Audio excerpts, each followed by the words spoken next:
Praise the Lord. இன்றைக்கான வசனம், இயேசு அவனை நோக்கி, முழுகினவன் தன் கால்களை மாத்திரம் கழுவ வேண்டியதாயிருக்கும், மற்றபடி அவன் முழுவதும் சுத்தமாயிருக்கிறான். நீங்களும் சுத்தமாயிருக்கிறீர்கள், ஆகிலும் எல்லாரும் அல்ல என்றார். இங்க ஆண்டவர் ஒரு விஷயத்த சொல்றாரு. முழுகினவன் சுத்தமா தான் இருக்கிறான். ஆனாலும் அவன் கால்கள கழுவணும் அப்படின்னு இங்க ஏசப்பா சொல்றாங்க. முழுகினவன் அப்படிங்கும்போது ஞானஸ்நானத்த குறிக்குது. இன்னொன்னு, ஆண்டவரிடத்துல இரட்சிப்பின் அனுபவத்தை பெற்றவர்கள், இரட்சிக்கப்பட்டவர்கள், ஆவிக்குரியவர்கள் அப்படிங்கிறதையும் குறிக்கிறதா இருக்கு. ஆனா என்ன சொல்றாரு? கால்களையும் கழுவணும் அப்படின்னு சொல்றாரு. கால்களை கழுவுதல் அப்படின்னா என்ன அப்படிங்கும்போது, கால்கள் அப்படின்னா அனுதின செயல்பாடுகள், தினசரி செயல்பாடுகள். நம்முடைய தினசரி வாழ்க்கை எப்படிப்பட்டதா இருக்க வேண்டும் அப்படிங்கிறத ஆண்டவர் சொல்றாரு. கழுவப்பட வேண்டும்.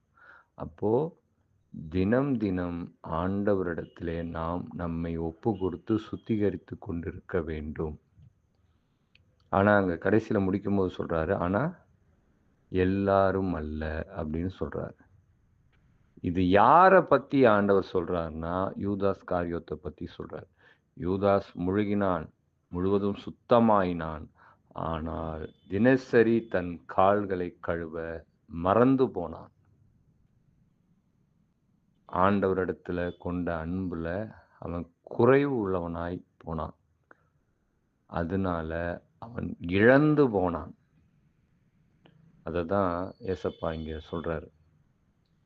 தினசரி கால்களை கழுவணும். தினசரி நம்முடைய பாவத்தை கழுவணும். நம்மளுடைய சிந்தையை கழுவணும். நம்மளுடைய மாம்சத்தை கழுவணும். நம்மளுடைய அனைத்து அவயவங்களையும் கழுவணும். நம்மளுடைய செயல்பாடுகளை கழுவணும். நம்மளுடைய பேச்சை கழுவணும். இப்படி ஒவ்வொரு கிரியையையும் நாம் கழுவ வேண்டும்.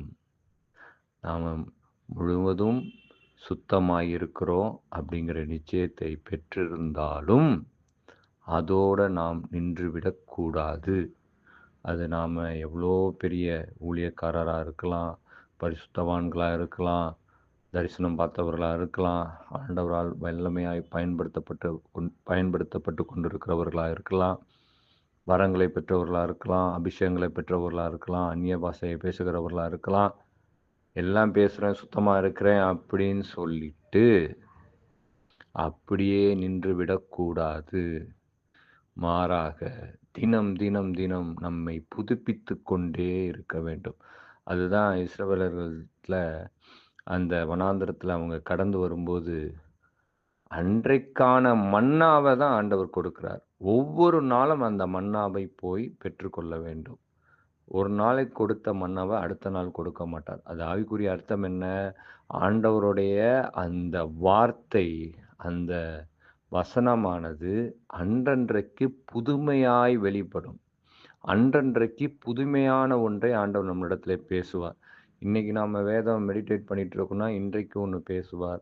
நாளைக்கு நம்ம வேதத்தை மெடிடேட் பண்ணிட்டு இருக்கோம்னா நாளைக்கு ஒன்று பேசுவார். நாளை மறுநாள் ஒன்று பேசுவார். இப்படி புதுமையானதை பேசிக்கொண்டே இருப்பார். புதியவைகளே அவர் பேசுவார். பழமையானதையே ஆண்டவர் பேசிக்கொண்டிருக்க மாட்டார். எப்பொழுதும் ஆண்டவர் புதுமையானவை, புதியவைகளை பேசுகிறவர். அதனால அனுதினமும் நம்மளுடைய அனைத்து விஷயங்களையும் நாம் சுத்திகரித்து கொண்டே இருக்கணும். அதுதான் கால்கள் கழுவப்படுகிற ஒரு அனுபவம். அதுதான் இங்கே ஆண்டவர் சொல்றாரு. நீங்க முழுமையா சுத்தமா இருக்கிறீங்க, மூழ்கி ஞானஸ்நானம் எடுத்திருக்கிறீங்க, கழுவப்பட்டிருக்கிறீங்க, ஆவிக்குரியவங்களா இருக்கிறீங்க, ரட்சிக்கப்பட்டு கொண்டு இருக்கிறீங்க, என்னுடைய பிள்ளைகளா இருக்கிறீங்க, எனக்காக நிற்கிறீங்க, எல்லாம் சரிதான். ஆனால் நீங்க தினசரி உங்களை கழுவாவிட்டால் அது உங்களுக்கு தீமையை விளைவிக்கும். அததான் இங்க மறைமுகமா சொல்றார். ஆனா, எல்லாரும் அல்லன்னு சொல்றாரு. அப்ப அந்த லிஸ்ட்ல நாமும் போய் சேர்ந்துறக்கூடாது. அந்த யூதாஸ் காரியோத்தை போல. யூதா யூதாஸ் வந்து தினம் தினம் தன்னை சுத்திகரித்துக் கொண்டிருந்தால், யூதாஸ் அப்படிப்பட்ட பாவத்துல விழுந்து போயிருக்க மாட்டான். அதத்தான் நாம இங்க புரிந்து கொள்ள வேண்டி இருக்குது. அதனால அன்றாட நம்முடைய வாழ்க்கை நம்ம புதுப்பித்துக் கொண்டே இருக்கணும். அது எப்படி புதுப்பிக்கணும்? ஆண்டவரிடத்துல கொள்கிற அந்த உறவு, அந்த நட்பு, அந்த ஐக்கியம். அதுதான். ஒவ்வொரு நாளும் ஆண்டவர் சமூகத்திலே நாம காத்திருக்கிறது, எவ்வளோ நேரம் காத்திருக்கிறோம்? ஆண்டவரிடத்துல எப்படி பேசுறோம்? ஆண்டவருடைய வார்த்தையை எப்படி தியானிக்கிறோம்? ஆண்டவரிடத்துல எப்படி நம்ம விண்ணப்பம் பண்றோம்? ஆண்டவரோட எப்படி நம்ம நடக்கிறோம்? ஒவ்வொரு விஷயத்திலையும் நமக்கு முன்பாக ஆண்டவரை வைத்து, ஆண்டவர் சொல்லுகிற காரியங்களை கேட்டு, அதன்படி நாம நடந்து கொண்டிருக்கிறது. இதெல்லாம் தான் அந்த புதுப்பிக்கிற அனுபவம். அப்படியே ஒவ்வொரு நாளும் நம்மளை புதுப்பிக்கும்போது தான் நாம நிலைநிற்க முடியும். இல்லன்னா கண்டிப்பா முடியாது. நான் ஒரு நாள் ரட்சிக்கப்பட்டு கொண்டிருக்கிறேன். நான் ஞானஸ்நானம் எடுத்திருக்கிறேன். நான் அபிஷேகம் பெற்றிருக்கிறேன். நான் வரங்களை பெற்றிருக்கிறேன். நான் வந்து வல்லமையா பயன்படுத்தப்பட்டுட்டு இருக்கேன். நான் பெரிய பரிசுத்தவான், நான் பெரிய ஊழியக்காரன் நினைத்து இருந்தால், கடைசியில் யூதாஸோட நிலைமை தான் நமக்கும். ஏன்னா மனிதர்கள் எப்போதுமே பலவீனமானவர்கள். வசனமும் அததான் சொல்லுது. மாம்சம் பலவீனமானது, ஆவியோ உற்சாகம் உள்ளது. அப்போ ஆவி தான் நம்மள உற்சாகப்படுத்தும். மாம்சம் என்னைக்குமே பலவீனமானது தான். அத நாம புரிந்து கொள்ளணும். அதனால அது மட்டும் இல்ல, விசுவாசம் இருக்கணும். வெளிப்படையான விசுவாசமா இருக்கக்கூடாது. இப்ப நெறைய பேர நம்ம பார்க்குறோம். வெளிப்படையா பார்த்தா, அவங்கள போல ஒரு பரிசுத்தவான பார்க்க முடியுமா? அப்படிங்கிற அளவுக்கு நாம பார்க்க முடியும். இன்னைக்கு எத்தனையோ பேர பார்க்குறோம். சமூக வலைதளங்கள்லயே நெறைய பேர பார்க்குறோம். ஆண்டவருக்காக அத செய்றாங்க, இத செய்றாங்க, அப்படி ஓடுறாங்க, இப்படி ஓடுறாங்க அப்படின்னு. அதெல்லாம் வெளிப்படையா தான் இருக்கு. ஆனா உள்ளான இருதயத்துல அந்த விசுவாசம் இருக்கான்னா, அது இல்ல. ஏன்னா, அங்க சுத்திகரிப்பு இல்ல. கால்கள் கழுவப்படல. அதுதான் இன்னைக்கு உண்மை. இன்னைக்கு நெறைய பேரு வெளிப்படையான தோற்றத்துல கழுவப்பட்டத போல, சுத்திகரிக்கப்பட்டத போல காமித்துக் கொள்கிறார்கள். ஆனா, உள்ளான இருதயத்துல ஆண்டவரோட எப்படி நடக்கிறார்கள்? அது ஆண்டவர் அறிவார். மனிதர்கள ஏமாத்திரலாம், பாஸ்டர ஏமாத்திரலாம், யார வேணா ஏமாத்திரலாம். ஆண்டவர ஒரு நாளும் ஏமாற்ற முடியாது. ஆண்டவர் உள்ளான இருதயத்தை நோக்கிக் கொண்டிருக்கிறார். உள்ளான இருதயம் எப்படி இருக்குன்னு ஆண்டவர் அதான் சொல்றார்ல, ஒரு பாத்திரத்துல நீங்க வெளியில என்னதான் கழுவி பளபளன்னு வச்சாலும், உள்ள துருவும், அழுக்கும், அசிங்கமும் இருந்தா, அதனால என்ன பயன்? ஒரு பயனும் இல்ல. மொதல்ல நீங்க உள்ள எல்லாவற்றையும் நல்லா கழுவி பரிசுத்தப்படுத்துங்க.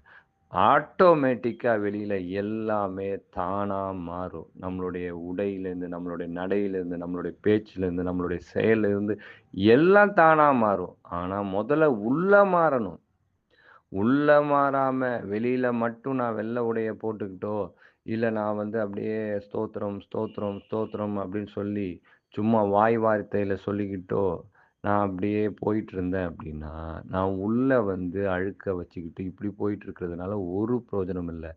நான் உள்ள சுத்திகரிக்கப்பட வெளியில தானா என்னுடைய உடை, என்னுடைய நடை, என்னுடைய பேச்சு, என்னுடைய செயல்பாடுகள் எல்லா விஷயமும் மாறும். அப்போ அது எப்படி வரும் அப்படின்னா, ஒவ்வொரு நாளும் ஆண்டவரிடத்திலே நாம காத்திருந்து நம்மை சுத்திகரித்துக் கொள்ள வேண்டும். நம்முடைய கால்களை அனுதினமும் கழுவ வேண்டும்.